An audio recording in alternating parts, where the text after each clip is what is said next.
So this is a pair of Democrats, and listen to them. I want you all to really pay attention because all the secrets are being uncovered, right? Joe and Micah uncovered what they were told to do. Here's what we had to feed you so that you would have voted for Kamala or Biden instead of Trump, right? Biden first and then Kamala. And that didn't work. And now listen to this pair of Democrats from Dark Horse Podcast who are talking about Kamala and the money. Watch, this is interesting. There's an obvious racket here, and obvious, as you point out, that it's antithetical to the intent behind a democratic republic. Yeah. Right. This is the inversion of it. It's yeah. And I feel like, so we are going to show this video here in a minute, but I mean, let me just get to my punchline first, which is this feels like Robin Hood in reverse. This feels like stealing from the poor to give to the rich. Those text messages, the small donors, the outreach constantly to people giving $10, $20, $50, $100. This is the working class and the middle class who were being tapped repeatedly for money, and many of them were giving it. And a bunch of that money was going to famous people to perform as if they hadn't been paid. That is Robin Hood in reverse. Wait. I like your metaphor here, but it is also happening downstream of a terror campaign. The portrayal of Trump as Hitler was used to motivate people to part with small amounts of cash in order to somehow justify mysterious large amounts of cash to be infused into a campaign that was entirely phony. Using fear and intimidation. Yeah. Again.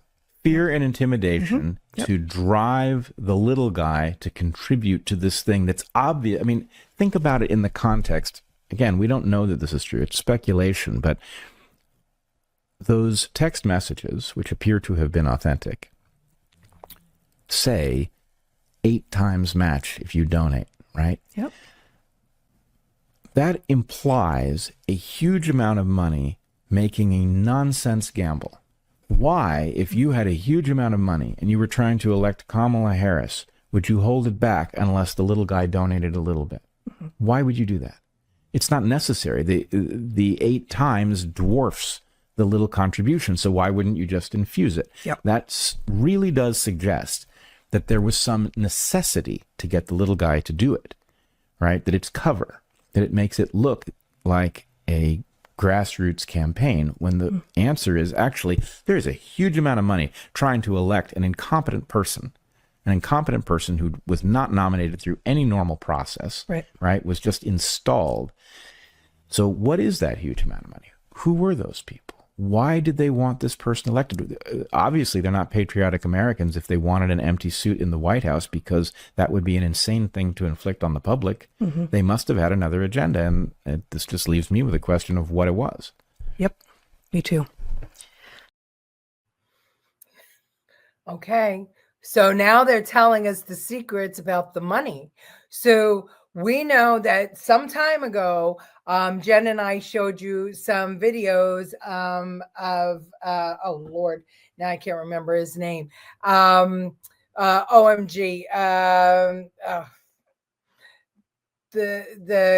The guy that went undercover and was knocking on doors asking regular people if they had given $200,000 and $300,000 to Act Blue, and they were all crazy.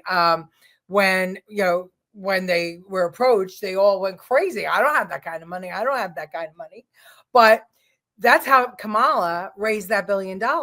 Is it came from illegal ways, and they needed those small donors to cover up the infusion of cash that was coming in.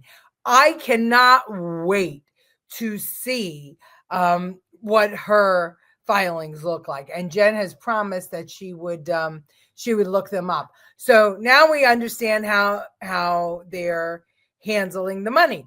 So you see, the reason that Trump was able to win this time was because we were ready for them, because we knew what they did the last time, right? So we paid attention and we didn't allow them to do it a second time. What is it? Fool me once, shame on you. Fool me twice, shame on me. Well, now we understand the money. Well, now we understand the ballot security and the ballot chase and how they can, manipulate elections.